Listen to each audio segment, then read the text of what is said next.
오늘 이렇게 함께 예배드리는 여러분들, 그리고 영상으로 함께 실황중계로 예배드리는 모든 분들, 하나님의 은총이 함께 하시기를 기원합니다. 이번 코로나 사태를 통해서 느낀 바가 많습니다.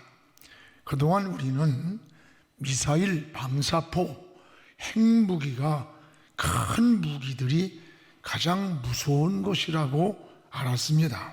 그런데 이번에 보니까 작은 것이 더 무섭다는 것을 비로소 알게 되었습니다. 여러분, 진정 무서운 것은 큰 것이 아니고 작은 것, 그리고 보이지 않는 것이 더 무섭다는 것을 체험했어요. 그것이 뭐냐? 코로나 바이러스예요. 이 작고 보이지 않는 세균이 전 세계를 올스탑 시켜버렸어요. 여러분, 하늘길과 국경을 모두 폐쇄시켰습니다. 세계인들의 발을 모두 묶어버렸습니다. 바이러스가 현재 세계인들을 모두 집안에다 가둬놨어요. 세계 모든 그리스도인들로 하여금 교회에 가지 못하게 묶어놓았습니다. 이 전무후무한 일입니다. 오늘 우리 신앙인들은 이런 사태 속에서 종말론적인 시각으로 엄중히 보는 눈이 있어야 됩니다. 이 바이러스의 흐름을 보면 이 중국 우한에서 발화되어서 이 불길이 번지는 경로가 예사롭지 않다라고 한 어느 목사님의 이야기를 저도 공감을 합니다. 중국에서 이것이 이태리로 가서, 또 이태리에서 영국으로 해서, 프랑스 파리로 해서 스페인으로 갔습니다. 그리고 이것이 다시 불길이 미국으로 가더니 이것이 뉴욕의 현재 뉴욕을 완전히 초토화시켰어요. 이틀 전에 제 아들이 그쪽에 사는데, 아버지, 우리 일회용 장갑이 없었어요. 화장지가 없어가지고 신문지를 사용해요. 이건 상상 못할 정도로. 그런데 이 도시들의 공통점이 뭐냐? 자유분방한 도시였다는 사실입니다. 성경적 관점에서 보면 인간주의를 여러분 표방하고, 또 하나님께 도전하는 방종과 타락한 문화의 중심지라고 하는 사실이에요. 그런데 첨단을 자랑하는 그 도시들이 지금 모두가 속수무책으로 무너집니다. 여러분, 첨단을 자랑하던 이 도시들이 그냥 바라만 볼 뿐 방법이 없어요. 방법이. 우리 그리스도인들은 이런 시대적인 관점에서 여러분 눈여겨보아야 할 게 있다는 것을 알아야 돼요. 그리고 또 한 가지는 유념해야 할 것은 이 바이러스 때문에 세계의 그리스도인들이 주일날 교회 가서 예배를 드리지 못하는 것뿐만 아니라 3월 첫 주부터 여러분 이 부활주일까지 7주간이 고난주일이에요. 우리는 이 사순절 기간을 깡그리 여러분 이 코로나에게 뺏겨버렸어요. 우리 그리스도인들에게 연중에 교회력 가운데 가장 중요한 절기가 뭐예요? 사순절입니다. 이 사순절 기간 동안은 고난주일이 있고 부활주일로 이어지는데, 이 기간을 모두 아무 소리 못하고 코로나에 뺏긴 거예요. 우리는 이 사실을 여러분 어떤 시각으로 보아야 되겠는가? 그리스도인들은 세상 사람들이 보는 그런 관점과 기준이 달라요. 세상은 불안과 두려움이라고 말한다면 우리는 다른 시각으로 보는 눈이 있어야 돼요. 종말론적인 시각으로 바라보아야 한다는 거예요. 성경적 관점에서 시대를 보는 겁니다. 성경은 우연이 아닌 하나님의 역사의 손길 속에 하나님의 손이 개입되어 있다는 것을 깨닫게 됩니다. 여러분, 새 한 마리가 아싸리 요원에게 팔려가는데 하나님 허락이 있어야 된다는 거예요. 요나서 1장 7절에 보면 요나가 탄 배가 풍랑을 만났습니다.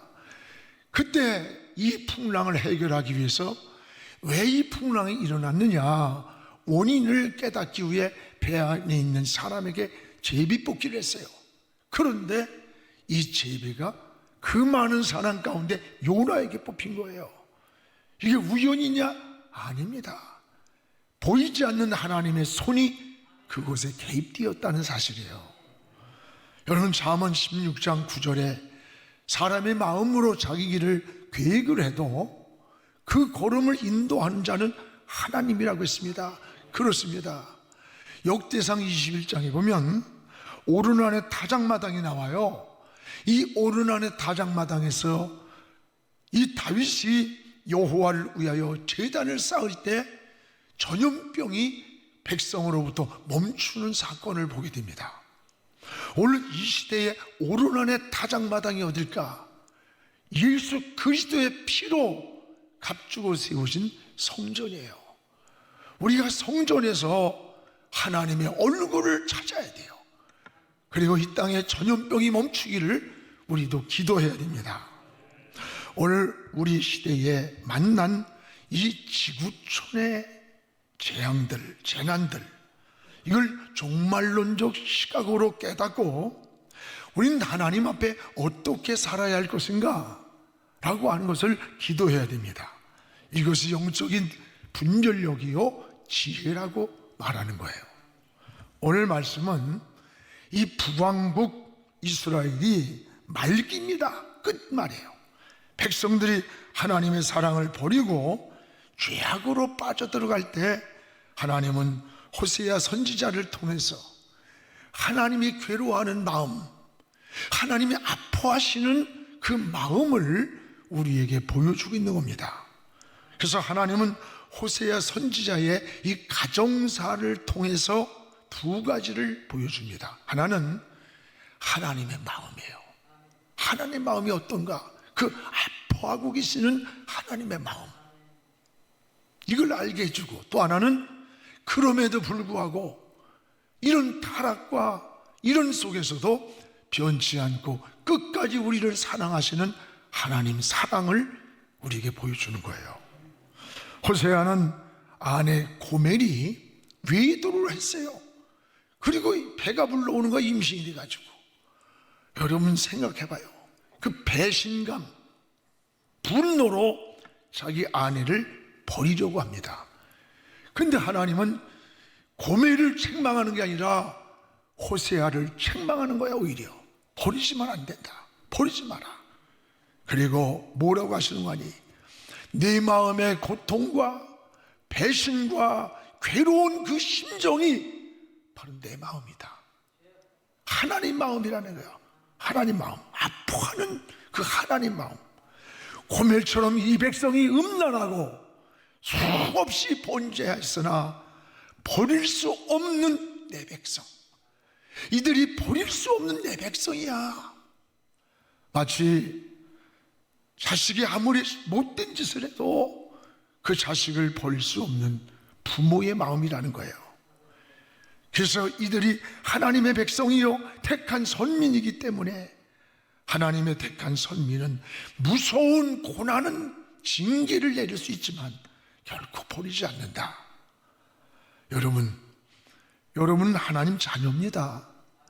예수님의 피값으로 우리 생명을 사주셨기 때문에 여러분이 어떤 잘못할 때에 채찍은 맞을지언정 결코 버리지 않는다는 걸 알아야 돼요.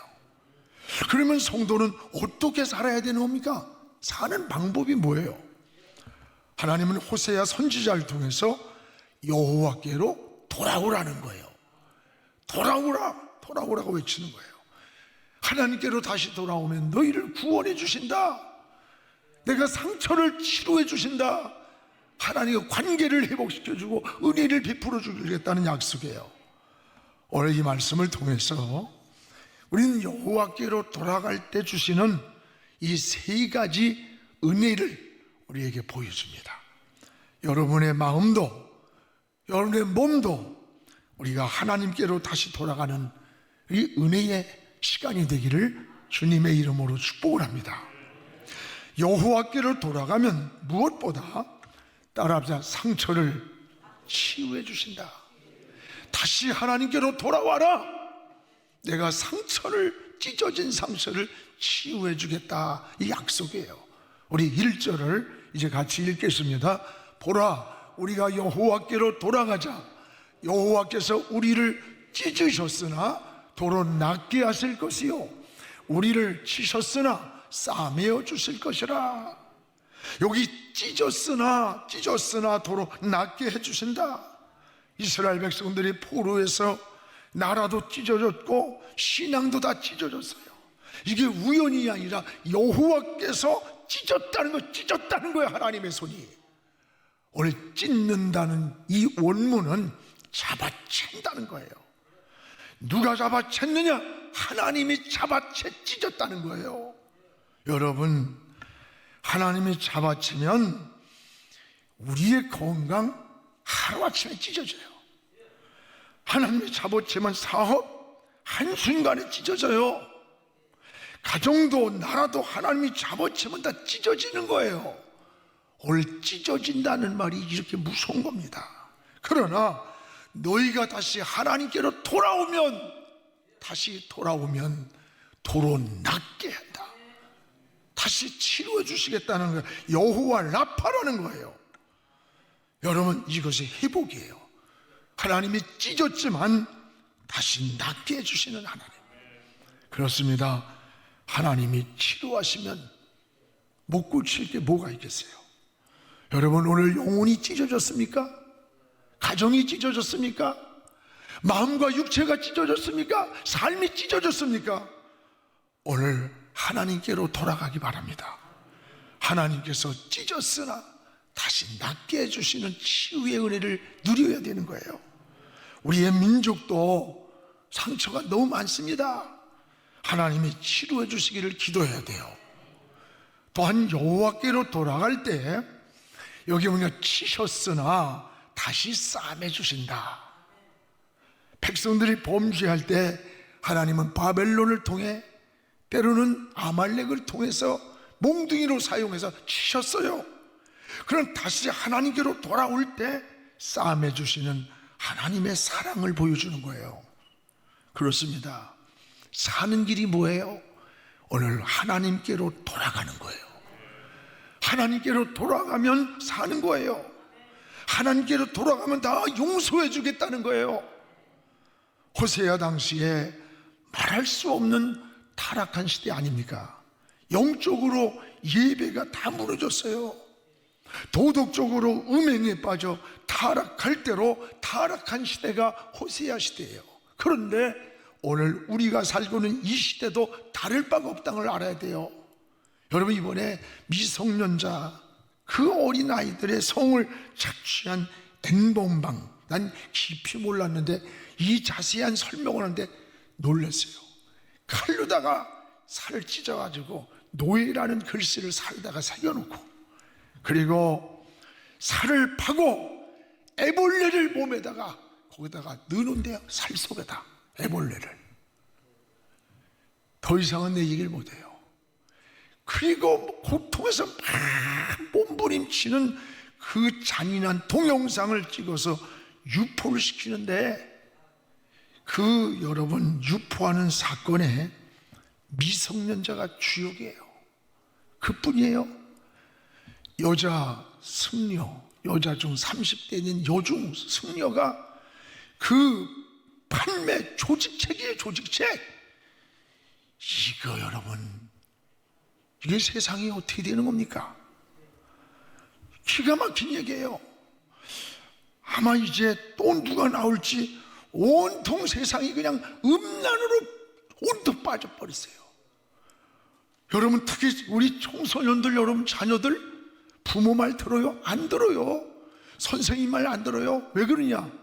인권이라고 하는 굴레 속에서 방종하게 만들었어요. 말 안 들어요. 학교에서 아이들 못 가르쳐요.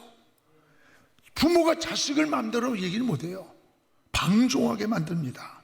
여러분, 아무리 이런 세상이랄지라도 성도는 사는 방법이 달라야 되는 거예요. 추구하는 가치관이 다르고 인생의 방향이 달라야 되는 거예요. 그래서 하나님이 우리 인생의 머릿돌이 되고 우리 인생의 기준이 되는 다림줄이 되어야 되는 겁니다. 호세아 4장 15절에 보세요. 북이스라엘이 행음한다 할지라도 유다야 유다야 너만이라도 죄를 짓지 말아라. 이스라엘아 너는 음행하여도 유다는 죄를 범하지 못하게 하라. 당시 이스라엘이 남북으로 갈라졌어요. 북이스라엘은 반복되는 죄를 지으면서 하나님의 권면에 귀를 기울이지 않는 거야. 그때 하나님께서 뭐라 그러냐? 이스라엘이 다 범죄한다 할지라도 유다야 유다야 너만이라도 범죄하지 말아라. 저는 이 말씀을 묵상하면서 가슴에 비수가 꽂히는 것 같아요. 세상이 다 타락한다 할지라도 너만이라도 죄짓지 말아라. 다른 사람이 타락한다 할지라도 너 혼자만이라도 신앙을 지키고 믿음을 지키라 이거예요. 그거예요.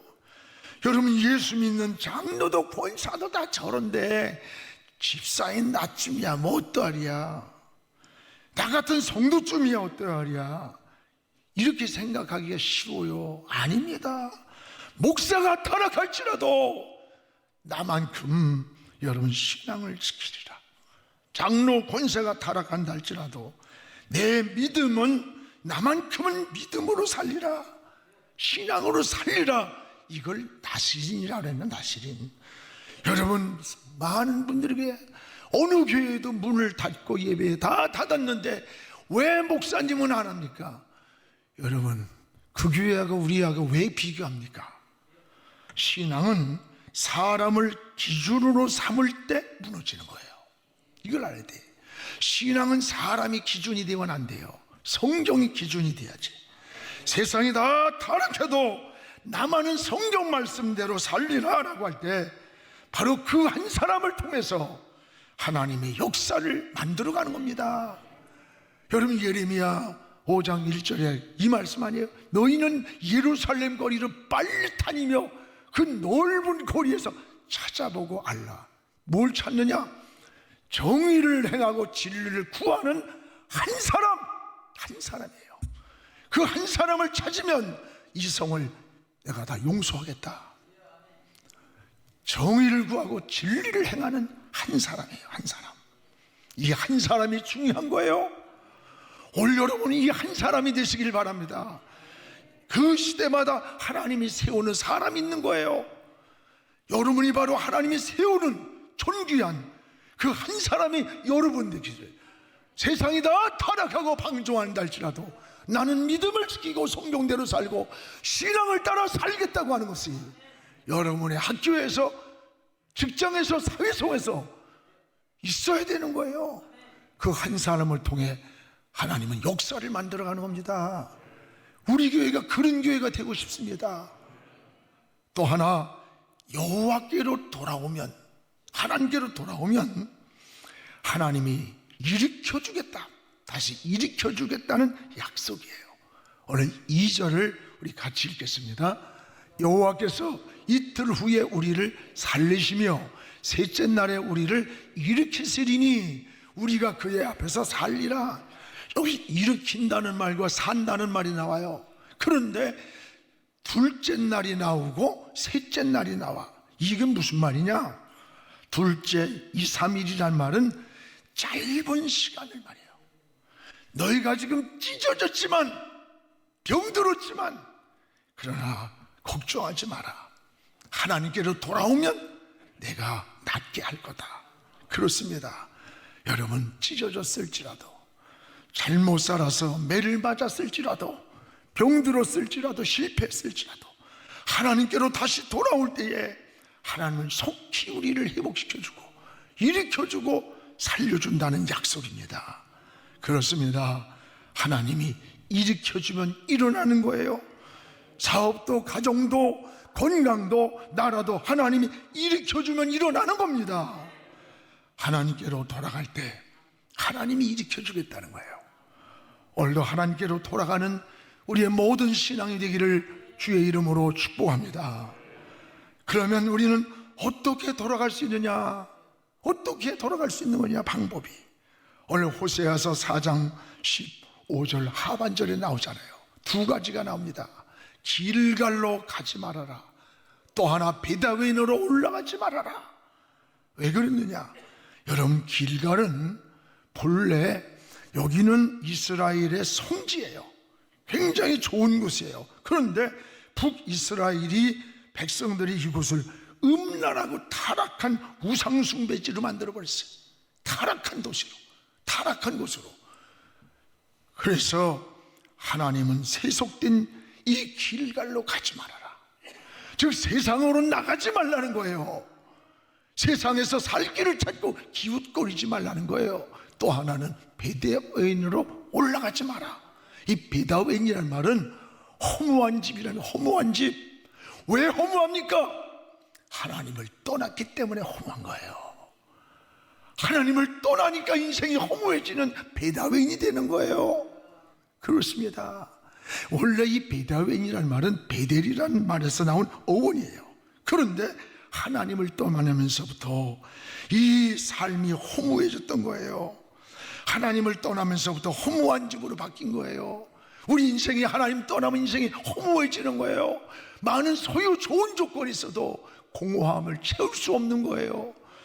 여러분, 지금 우울증 환자가 우리나라 60만이래요. 이 정신질환을 치료하는 데 들어가는 돈이 1년에 10조가 더 들어가요. 10조. 허무한 마음에서 오는 허무한 마음. 여러분은 나시린입니다. 하나님을 떠난 허무한 베다임으로 올라가지 말고 하나님의 품으로 돌아가는 우리 모두가 되기를 주의 이름으로 축복을 합니다. 또 하나, 하나님은 이 선지자를 통해서 너희는 하나님을 힘써 알라는 거예요. 힘써 하나님을 알아라. 3절입니다. 우리 같이 읽겠습니다. 그러므로 우리가 여호와를 알자. 힘써 여호와를 알자. 그의 나타나심은 새벽빛같이 어김없나니 비가 같이 땅을 적시는 늦은 비와 같이 우리에게 임하시리라. 우리가 여호와를 알자. 하나님을 알라는 거예요. 여기 보니까 힘써 알라. 여기 단순히 지식적으로 아는 게 아니에요. 오늘 하나님의 마음을 아는 거예요. 하나님 마음, 하나님이 기뻐하는 것, 하나님의 뜻을 알라는 거예요. 하나님은 여러분의 마음으로부터 하나님을 알기를 원해요. 근데 이스라엘 백성들은 하나님의 마음을 알지 못했어요. 그래서 마음을 드리지 못하고 형식적인 제사를 드리는 거예요. 그게 하나님이 책망한 겁니다. 오늘 우리도 하나님을 알지 못하고 중심 없는 그런 예배, 그런 기도, 오늘 우리 저는 기도에 굉장히 감동을 받았어요. 여러분, 그런 헌금을 드리고 있는 건 아닙니까? 하나님의 마음을 우리가 바로 알아야 돼요. 하나님 마음, 하나님을 힘써 알라. 하나님 마음을 알아. 하나님의 뜻을 알아라. 하나님 뭘 기뻐하는 걸 알라는 거예요. 하나님 마음을 알 때 하나님은 이른 비와 늦은 비로 우리를 축복하겠다는 약속이에요. 할렐루야. 비는 이스라엘 백성들에게 축복의 상징입니다. 그래서 이른 비는 대개 12월에서 2월 사이에 내리는데 곡식을 파종할 때 이 이른 비가 내려야 되는 거예요. 그 늦은 비는 3, 4월에 내리는데 심어놓은 곡식이 연거로 가려면 늦은 비가 내려야 곡식이 잘 연거로 가는 거예요. 그래서 이 이른 비와 늦은 비는 모두가 축복의 상징이에요. 우리가 언제 하나님께로 돌아갈 때, 하나님께로 돌아가 하나님을 힘써할 때 하나님은 이른 비와 늦은 비처럼 우리를 축복해 주시겠다는 약속입니다. 사랑하는 성도 여러분, 우리는 종말론적 시각으로 이 시대를 봐야 돼요.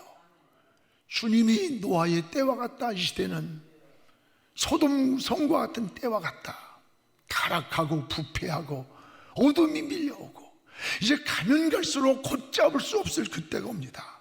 우리는 어떻게 해야 됩니까? 하나님께로 돌아가야 되는 거예요. 하나님께로 돌아갈 때 네 가지를 회복해 주는 거예요. 회복의 은혜를 경험하는 겁니다. 하나님. 또 하나는 찢어졌지만 치료해 주시는 거예요. 하나님이. 세 번째는 넘어진 우리를 다시 일으켜 주는 거예요. 비상하도록. 그리고 이른 비와 늦은 비를 내려서 열매를 맺게 해주신다는 겁니다. 여러분, 세상이 다 길갈 같은 세상으로 간다 할지라도 여러분만큼은 여호와께로 돌아가리라고 무릎을 꿇고 고백하시기 바랍니다. 이것이 오늘 우리에게 들려주시고자 하는 하나님의 음성이에요. 세상이 다 이렇다고 떠내려가는 게 아니라 너만이라도 하나님께로 돌아오라는 거예요. 하나님이 들려는 음성이에요. 이 음성을 들으면 소망이 있습니다. 이 음성을 듣고 이 부활의 신앙으로 우리가 다시 비상하며 일어나기를 주의 이름으로 축원합니다.